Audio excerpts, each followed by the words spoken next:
Shalom para pemirsa di mana saja saat ini berada.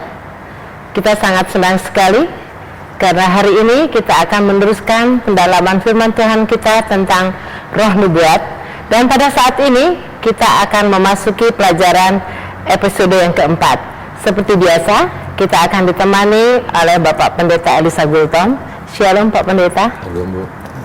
Baik Pak Pendeta, hari ini kita akan meneruskan pelajaran kita yang sangat luar biasa. Pada saat ini kita memasuki pada episode yang keempat. Kita akan membicarakan tentang nubuatan ini ya Pak Pendeta.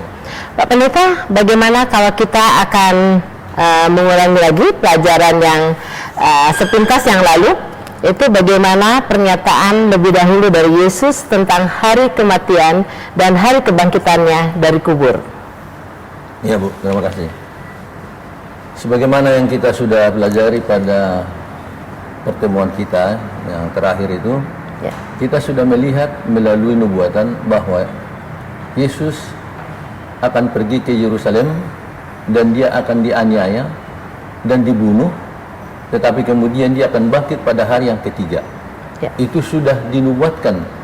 Ya. Dan kalau boleh kita ulangi sedikit pelajaran kita yang lalu. Iya Pak. Ibu boleh baca kembali Lukas 9 ayat yang ke-22. Lukas 9 ayat yang 22 Pak ya. Boleh saya bacakan Pak? Silakan Bu. 9 ayat 22. Saya akan bacakan. Dan Yesus berkata, Anak manusia harus menanggung banyak penderitaan dan ditolak oleh tua-tua, imam-imam, kepala dan ahli-ahli Taurat, lalu dibunuh dan dibangkitkan pada hari ketiga. Ya. Jadi jelas kita lihat Bu bahwa nubuatan itu menjelaskan bahwa Yesus itu akan dianiaya dan dibunuh, akan tetapi dia bangkit pada hari yang ketiga. Artinya di sini bahwa Mesias itu mengalami penderitaan dan dibunuh.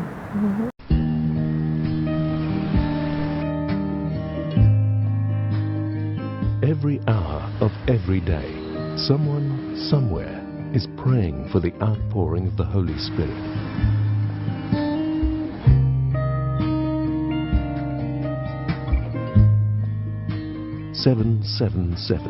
Praying at 7 a.m. and 7 p.m. 7 days a week. Mana dia kalau dia sudah dibunuh? Nah, sehingga kita boleh melihat kegenapan nubuatan ini setelah dibunuh bagaimana dan berapa lama dia di dalam kubur. Nah, di dalam nubuatan itu kita bisa melihat seterusnya.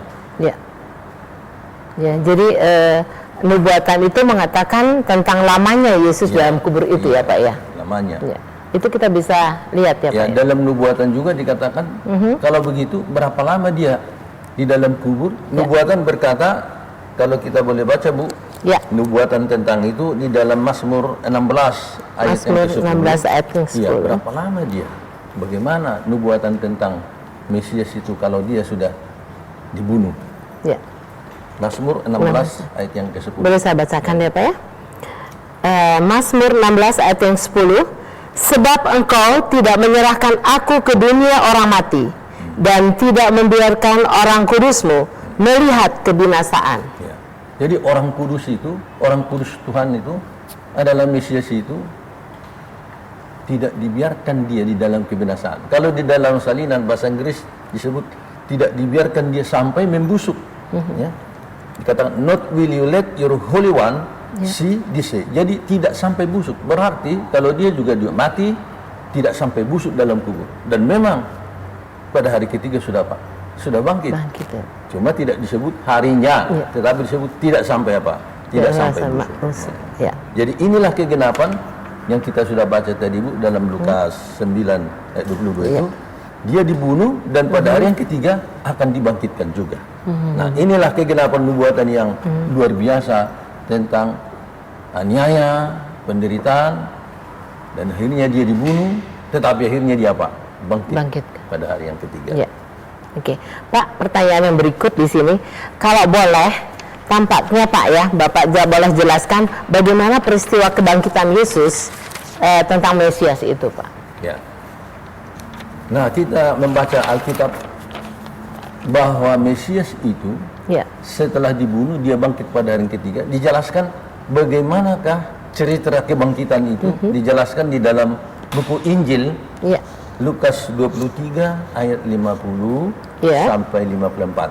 Ini menceritakan bagaimana Mesias itu menggenapi nubuatan bahwa dia sudah disalibkan tetapi akan dibangkitkan juga. Ya. Silakan. Di Lukas 23 ayat 50 sampai 54 ya Pak ya. My soul clings to the dust. Revive me according to your word. Having been born again, not of corruptible seed, but of incorruptible, through the word of God, which lives and abides forever. And now, brethren, I commend you to God and to the word of his grace, which is able to build you up and give you an inheritance among all those who are sanctified. So many ways to experience the Bible. Ya, saya akan bacakan ya Ya. Pak. Adalah seorang yang bernama Yusuf, ia anggota majelis besar, dan seorang yang baik lagi benar. Ia tidak setuju dengan putusan dan tindakan majelis itu. Ia berasal dari Arimatea, sebuah kota Yahudi, dan ia menanti-nantikan kerajaan Allah. Ia pergi menghadap Pilatus dan meminta mayat Yesus. Dan sesudah ia menurunkan mayat itu, ia mengapaninya dengan kain lenan, lalu membaringkannya di dalam kubur yang digali di dalam bukit batu, di mana belum pernah dibaringkan mayat. Hari itu adalah hari persiapan dan Sabat hampir mulai. Ya. Dan teruskan Pak sampai 54 aja. Ya, 54. Oke. Jadi dikatakan di dalam peristiwa itu, setelah dia disalib, kemudian ada seorang yang kaya raya yang bernama Yusuf dari Arimatea. Dia seorang yang tidak setuju atas keputusan penganiayaan bahkan pembunuhan kepada Yesus. Kemudian dia meminta kepada Pilatus, penguasa itu, supaya diturunkan mayatnya dan akan dikuburkan di dalam kuburan yang dia sudah siapkan bagi dirinya sendiri di dalam suatu bukit batu. Dan Pilatus mengizinkannya. Kemudian dia menguburkan mayat Yesus itu di dalam satu kuburan yang belum pernah dia pakai. Karena itu diperuntukkan untuk dia tadinya. Nah, itu kita baca hari itu adalah hari persiapan Ya. dan Sabat hampir mulai. Ya. Jadi Yesus itu sudah disalibkan pada hari Jumat dan juga dikuburkan menjelang pada hari Sabat. Jadi kematian Yesus itu adalah hari Jumat, kita sebut di sini Ya. hari persiapan untuk masuk Sabat. Jadi belum memasuki, baru akan Belum, memasuki ya Pak belum. ya. Jadi Akan memasuki hari Ya. Sabat. oke. Ya. Jadi pertanyaan yang berikut Pak, kalau kita lihat di sini Pak ya, permohonan para imam juga kepada Pilatus penguasa itu ya Pak ya, itu sangat luar biasa, di mana permohonan dari Pilatus itu kepada penguasa itu gimana tuh Pak ceritanya? Ya. Jadi sebenarnya Bu, jadi para imam-imam, orang-orang yang membenci Yesus ini dengar juga, Ya. ini dulu pernah dibilang bahwa dia akan bangkit pada hari yang ketiga. Bagaimana kalau kita meminta kepada penguasa Pilatus disuruh tentara menjaga kubur itu? Sebab mungkin saja nanti murid-muridnya mencuri mayat itu, mereka katakan sudah bangkit, padahal dicuri. Jadi bagaimana? Ayo kita minta kepada Pilatus tentara-tentara menjaga kuburan itu. Sebab kalau nanti datang muridnya untuk mencuri, tentara itu sudah akan bertindak untuk menggagalkan rencana itu. Dan akhirnya mereka itu bersekongkol untuk pergi ke penguasa Pilatus meminta penjaga itu. Ini kita bisa baca Bu di dalam Matius 27 ayat yang ke-62 sampai 64. Matius 27 ayat 62 ayat 62 sampai ayat yang ke-64. 27. 62 sampai 64 ya Pak ya? Ya, Ibu. Baik, saya akan bacakan Pak Pendeta. Silakan. Keesokan harinya, yaitu sesudah hari persiapan, datanglah imam-imam kepala dan orang-orang Farisi bersama-sama menghadap Pilatus. Dan mereka berkata, "Tuan, kami ingat bahwa si penyesat itu sewaktu hidupnya berkata, Sesudah 3 hari, aku akan bangkit. Karena itu, perintahkanlah untuk menjaga kubur itu sampai hari yang ketiga. Jikalau tidak, murid-muridnya mungkin datang untuk mencuri dia, lalu mengatakan kepada rakyat, ia telah bangkit dari antara orang mati, sehingga penyesatan yang terakhir akan lebih buruk akibatnya daripada yang pertama. Jadi inilah apa yang telah dibuat oleh imam-imam kepala dan orang-orang membenci Yesus. Mereka minta penjaga dari penguasa Pilatus. Dan Pilatus katakan, oke, ini penjaga-penjaga, suruh mereka jaga kuburan itu. Dan mereka menjaga kuburan itu serta apa? Memeteraikan. Sebab kalau pemerintah memeteraikan, wah, siapa yang membuka meterai itu jadi musuh pemerintah. Jadi mereka jaga dan mereka meteraikan kuburan itu.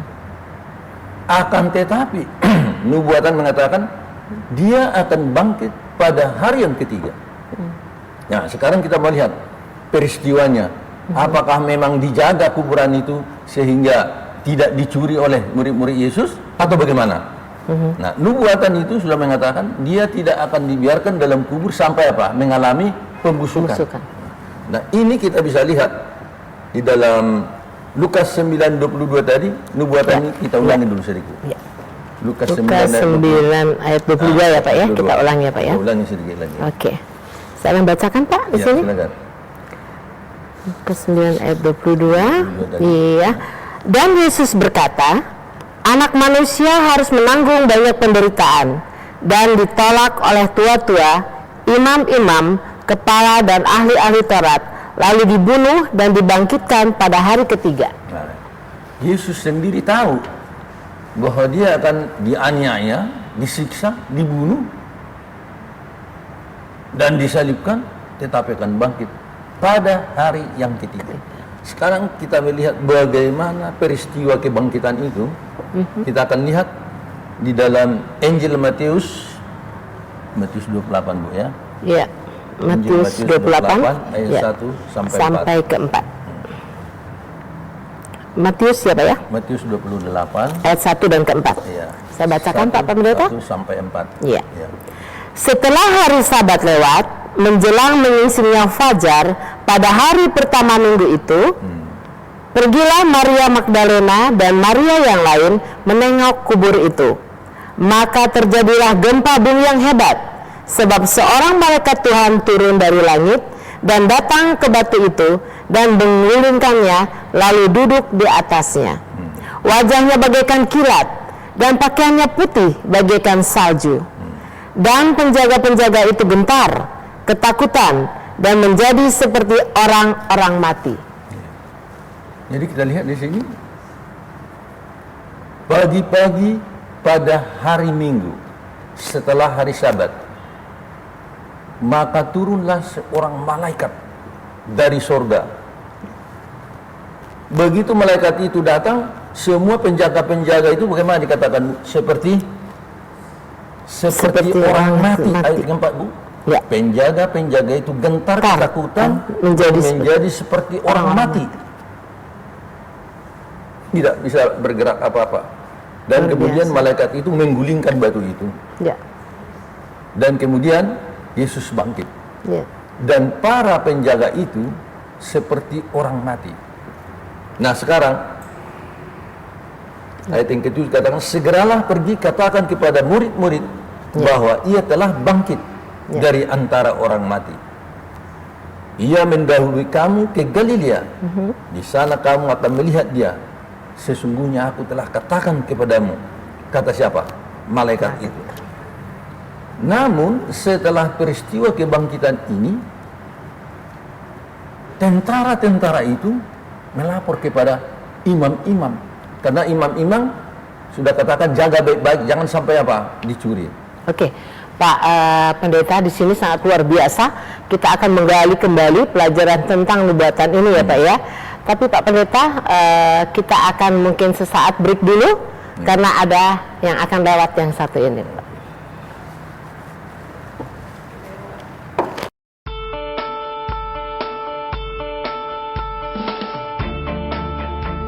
A movement toward daily scripture reading is underway. It's called Revived by His Word. The plan? To read one chapter of the Bible per day.